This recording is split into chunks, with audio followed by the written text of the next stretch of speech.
Bienvenidos a Multiverso. Lugar donde cada película es una puerta a otro universo. Bienvenidísimo a este octavo capítulo, como siempre, yo soy Angie. Y yo soy Juan.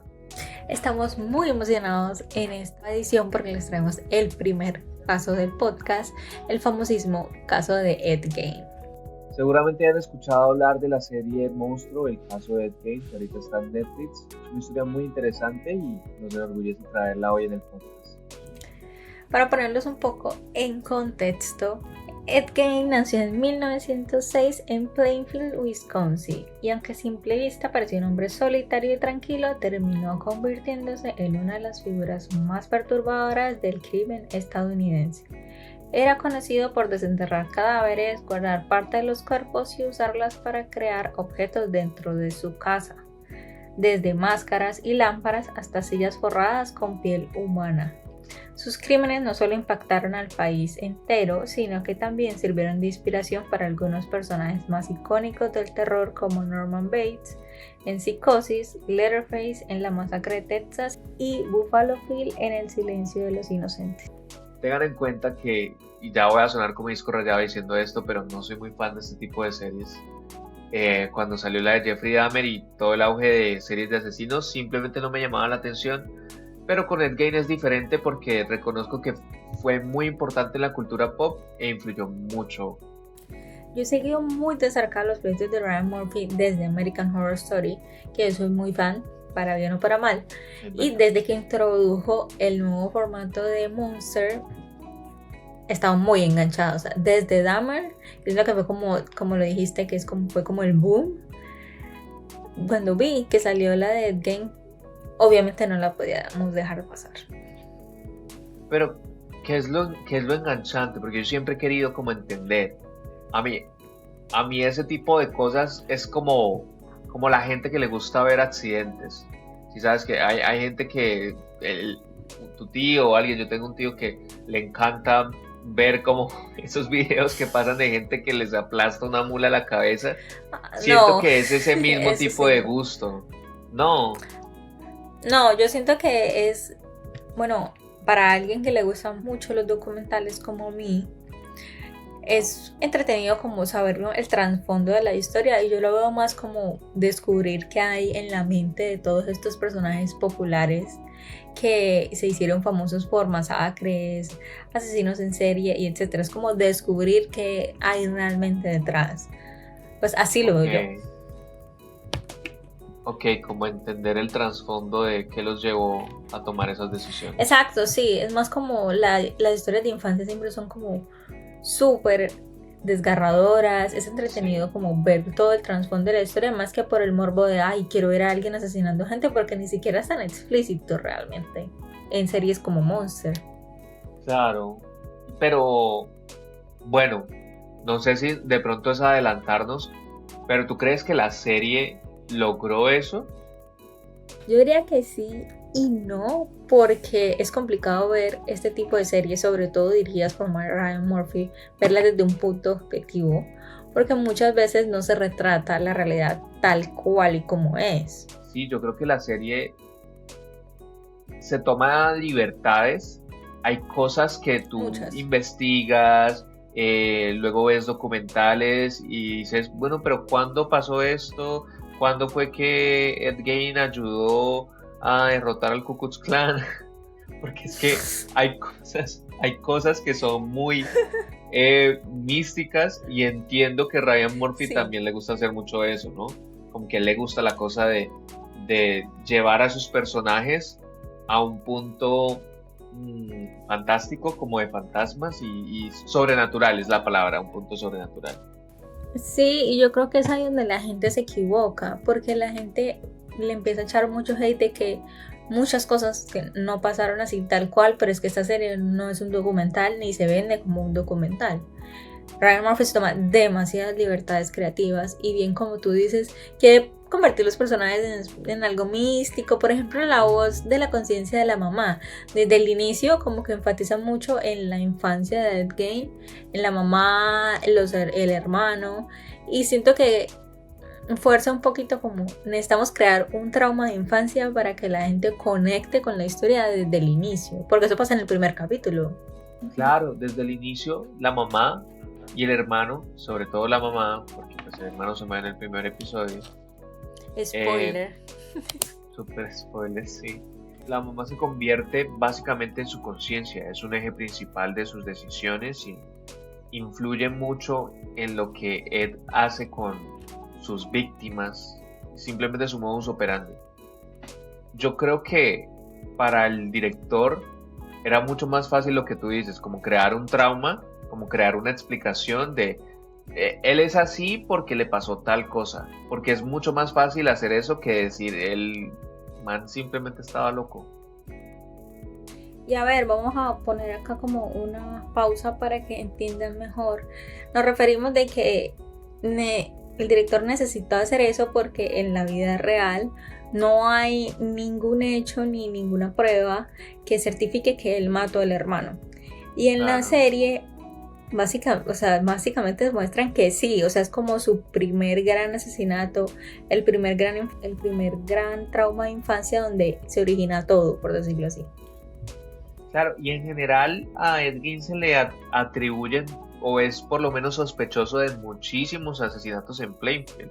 O sea, por lo que sabemos, pudo haber más de un asesino en Plainfield y a él lo culparon de todos porque era el más famoso y obviamente el más rarito. Entonces, y no estamos diciendo que no sea culpable de lo que hizo, sino que digamos que hay muchas pruebas que no son certeras de varios asesinatos. Exacto, por ejemplo lo del hermano, según Wikipedia, lo que pasó es que él estaba como quemando una maleza y bueno, eso produjo un incendio y el hermano llevaba muerto ya varias horas y él lo reportó como tarde. Pero considerando su estado mental, también pudo ser que estaba muy aturdido por la situación.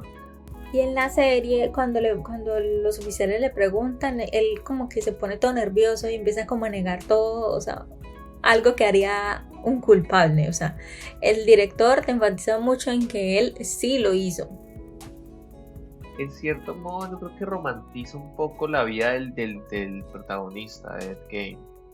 Siento que al adaptar la historia como que quiso meterle chisme, quiso meterle un poco de drama para entretener, claro. Porque obviamente cuando vas a hacer un pitch de una historia de un asesino tiene que haber drama, tiene que ser entretenida y tiene que ser cruda, que es lo que a la gente le gusta y de hecho es algo de lo que hablan en la serie más adelante. Algo que yo entiendo, o sea, este tipo de series tienen que tener varias libertades creativas con fines de entretenimiento, porque para eso veríamos el documental 100%. Y es algo que me pasa mucho con Ryan Murphy, y es que él tiende a ser muy manipulador con el espectador. Un ejemplo de esto son en la serie de los hermanos Menéndez. Ryan Murphy, el director, enfatiza mucho en que probablemente los papás no lo hicieron. O sea, no hay una narrativa clara donde ellos no sean culpables. Algo que claramente en la realidad está pues comprobado de que sí. Entonces siento que es muy manipulador con este tipo de series, con fines de entretenimiento, con que digamos como que, ay, ¿será que sí? ¿Será que no? Y eso es parte de pues toda la narrativa de la serie y de su estilo como director. Sí, sabes, de hecho, ahora que mencionas eso, me parece incluso más cínico porque hay varios momentos en la serie en donde él habla a través de sus personajes de esa manipulación mediática que él mismo en cierto modo está haciendo al tomarse este tipo de libertades.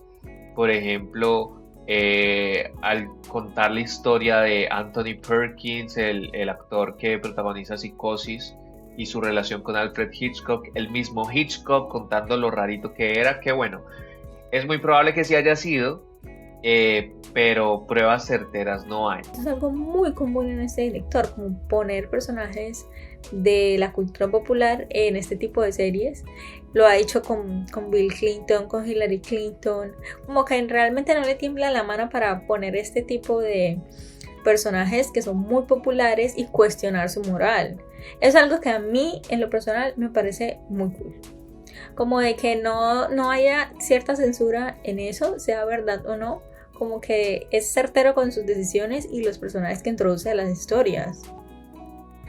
Ahora, a mí me parece un poco turbio eso, porque ¿qué precio hay que pagar para tú poder decir que Hillary Clinton y Bill Clinton, que en American Horror Story él dice como que ellos comen bebés, ¿no? Lo dice abiertamente. No lo dice así como directamente, pero lo insinúa. No, insinúan que ellos son parte como de una organización extraterrestre. Algo así. Bueno, ok, eso no es tan grave. Pero, ¿sabes qué es lo peor de todo el asunto? Que a la gente no le gusta, no le gusta de en los años 30, 40, que creo que es más o menos cuando se da la historia de Ed Gein. No le gusta ver películas de Frankenstein, no le gusta ver películas del fantasma de la ópera, y empezó la gente a ver los verdaderos monstruos que somos nosotros. Y a la gente le gustaba ver asesinatos, y a la gente le gusta ver asesinatos, y la gente por morbo le gusta ver que el asesino sea un depravado sexual, que el asesino tenga unos fetiches y perversiones de lo más extrañas, y eso es lo que atrae a la gente. Y yo creo que Ryan Murphy toma mucho de eso en sus series también. Obviando de que no me parece que Ryan Murphy sea un director intachable, ni mucho menos impecable con sus obras, porque me parece que ciertamente hay altos y bajos en la serie. Siento que influye mucho el fenómeno estadounidense de tratar a los asesinos en serie como estrellas de cine. O sea, es impresionante. Hay una parte de la serie donde muestran que a Ed Gein le llegan un montón de cartas, tiene muchos admiradores, eso es real. O sea, y pasa mucho más de lo que uno cree en Estados Unidos. Es demasiado loco. Tienes toda la razón, y lo más peligroso de todo es que todavía hoy en día, y bueno, desde ese entonces, hay idiotas que ven a gente como Ed Gein como su ídolo, como su dios, sobre todo en un país tan violento y con tan poca regulación de armas como lo es Estados Unidos. Esa es la verdadera trama de la historia de una película de terror. Gente que todavía sigue sus pasos, gente que todavía piensa que puede librarse del sistema, porque literalmente es una forma de librarse del sistema, matar a un montón de gente, convencer al jurado de que estás mentalmente inestable, entonces no pagas sentencia, te mandan básicamente a un hotel en donde tienes cuidado de salud mental, las 3 ¿tú comidas. viste donde estaba alguien en la serie? Pedía cosas a domicilio. Eso era un hotel donde él era el rey prácticamente, porque todo el mundo admiraba lo que él hacía. Es increíble cómo el sistema de salud y el sistema judicial está tan podrido que puede existir gente como Ed Gein, y literal su lecho de muerte para una persona que mató y torturó tantas personas es una cama en un hotel 5 estrellas, en un centro médico de la mejor calidad. Y sabes que eso del sistema judicial en Estados Unidos es muy loco, porque digamos los abogados o bueno el acusado tiene que convencer a un jurado, y ese jurado son personas del común, o sea, no es gente estudiada en leyes. De hecho, tú te puedes postular, o sea, como ciudadano americano tú te puedes postular para, o no sé si es una obligación, te puedes postular para ser jurado, o sea, para ser parte del jurado. O sea, está definiendo el rumbo de un país gente random. Random. O sea, es muy loco. Sí, en general Estados Unidos en esa época, y bueno, quién sabe si ahorita, era un paraíso para los asesinos en serie. Y creo que todavía lo sigue siendo. No importa si nos desmonetizan por esto. Tendrían que monetizarnos primero. Así que, volviendo a la serie es muy detallada en cuanto a los crímenes de Ed Gein, todas las piezas que él creó, las lámparas, el cinturón de los pezones, o sea, es increíble. Eso sí fue verdad. Sí, y eso es verdad, es increíble. Pueden hasta buscar fotos en internet, no vamos a poner eso aquí. Sobre todo sus manualidades, se podría decir. El cinturón de los pezones, que eso fue real. Eso fue verdad, sí. La producción de verdad es increíble a nivel visual y edición. Es fantástica, o sea, la edición yo creo que es mi parte favorita de la serie. Sí, yo creo que ya hablando de la serie en general como producto, la producción y la edición es muy buena. no se siente forzada, a pesar de que yo diría que le sobran un par de capítulos, no se siente forzada. Sí, o sea, siento que les sobran unos 2 capítulos. Una parte que me encantó fue todo el detrás de escenas de Masacre en Texas. Siento una película que a mí me gusta mucho y que si no se han visto el capítulo anterior deberían verlo. Hablamos de Masacre en Texas y de toda la historia y la producción de esta película. Pero hay un punto de la serie donde me pierden. La serie me pierden cuando empiezan como ese hipersexualización de algunas escenas que me parece que no aporta absolutamente nada a la historia. Por ejemplo, cuando aparece este personaje Richard, no sé si se veía así tal cual como lo mostraron en la serie, pero hay un montón de escenas explícitas que la verdad ni me sumaron ni me restaron.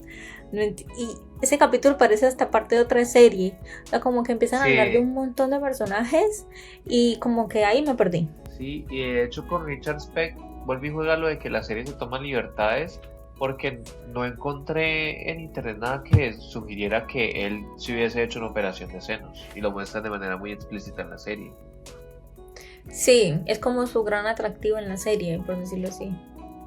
Claro, y también como que utilizan eso para decir como que yo idolatro a Ed Gein porque él también quería ser trans y entonces yo soy trans. Y siento como que dibujo una línea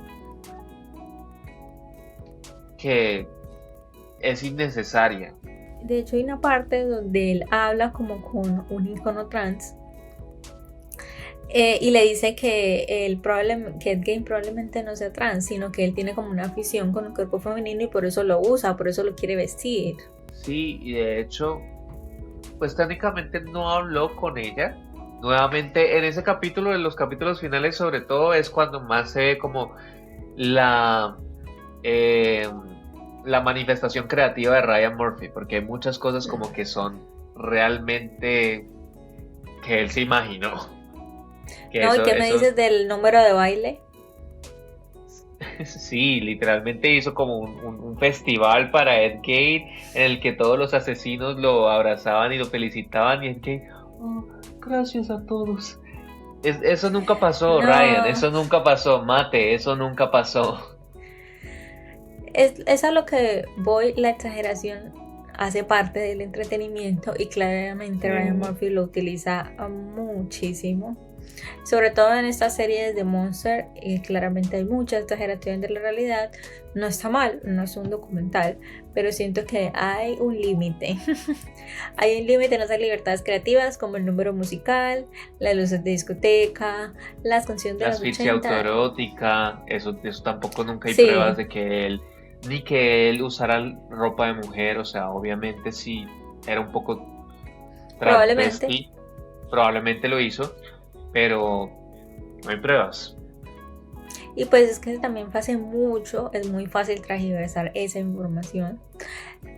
Algo que me faltó y que en verdad sí me molestó es que en series como Dahmer y los hermanos Menéndez, al final del último capítulo como que se ponen la pantalla en negra y dan como updates de la vida real. Por ejemplo, en Dahmer dan un update de un parque que querían hacer para las víctimas de Jeffrey Dahmer y nunca se hizo. Los hermanos Menéndez como que al día de hoy ellos están en cárceles separadas.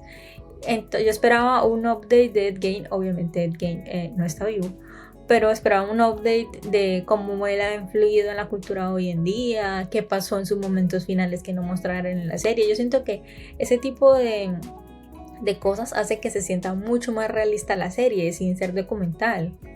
Claro, aterriza mucho más lo que es la historia y pone un precedente de, mira, eso que te mostré, de pronto ese capítulo lo escribió un poco fumado, pero aquí sí está lo real, esto sí fue lo que pasó. Sí, te entiendo. Sí, claro, y eso ayuda a darle mucha más visibilidad a la historia. Esto que el trasfondo de todas estas series es darle más visibilidad al caso y hacerlo mucho más popular, pero en el caso de Ed Gein, que pues ya no está vivo, siento que ese tipo de updates sí le aportaría muchísimo, porque eso traza una línea entre la ficción y la realidad del caso. Es sumamente importante y fue muy decepcionante que no lo incluyera. Totalmente, es importante conocer la historia real, porque es que si no te quedas con un cuento, como con una moraleja. Y bueno, yo creo de pronto esa era la intención de Ryan Murphy, como crear un aire de leyenda alrededor de Ed Gein, que de por sí ya lo tiene. Sí, porque al final, de nuevo spoilers, todo este capítulo está lleno de spoilers, ya lo dijimos. El final, cuando están como en una noche de Halloween y se ven como todos los personajes atrás y sale Ed Gein con su sierra, sí es un final muy leyenda, muy de cuento, claramente esa era su intención, pero hay veces que hasta incluso, no estoy segura, creo que en Dahmer pone hasta fotos de las personas reales, eso es muy cool. Entonces que no las incluyera, que no nos mostrara el verdadero Ed Gein, que la verdad se parece bastante, la que hacía de la novia, o sea, hay muchos personajes que hubiese sido muy cool ver las fotos reales. Sobre todo porque es que si no se aclara, hay mucha gente, a ver, como tú y como yo, que interpreta las cosas como son, pero hay muchas personas que, advierto, él no es responsable de eso, pero van a tomar la serie como que, esto es ficción, esto es fantasía. Entonces deja como un sinsabor de que ese asesino realmente pues no era tan malo y la realidad está totalmente alejada de ese argumento. Yo lo que les recomiendo es que si de verdad quieren ver la historia, véanse un documental. Hay muchísimos documentales en Netflix de Ed Gein. En todas las plataformas estoy segura que hay muchos documentales de él. Esto es simplemente entretenimiento y pues qué tan responsable es un director de series de eso. O sea, como que ponerle a él sobre los hombros ese tipo de responsabilidades no es necesaria. O sea, simplemente está haciendo productos para entretener y eso también está bien. En fin, saben que no les va a dejar un sinsabor en la boca después de este episodio. Nuestra recomendación de la semana. Mi recomendación de la semana es una serie que se llama 28 años después. Ya la subieron a plataformas. Si están en Latinoamérica pueden verla por HBO Max. Es la tercera película de Exterminio. Es una saga que se inició como en el 2011, 2007 y ya pueden ver la tercera película en HBO. Los visuales son una locura y los actores se destacan muchísimo. Mi recomendación de esta semana es, vamos a cambiar un poco el idioma esta vez, voy a darles algo en español. 1,000,000 o millón, creo que se llama la canción de Marías. Este ha sido todo por el 8º episodio de hoy. Recuerden darle like, suscribirse y recomendar este episodio.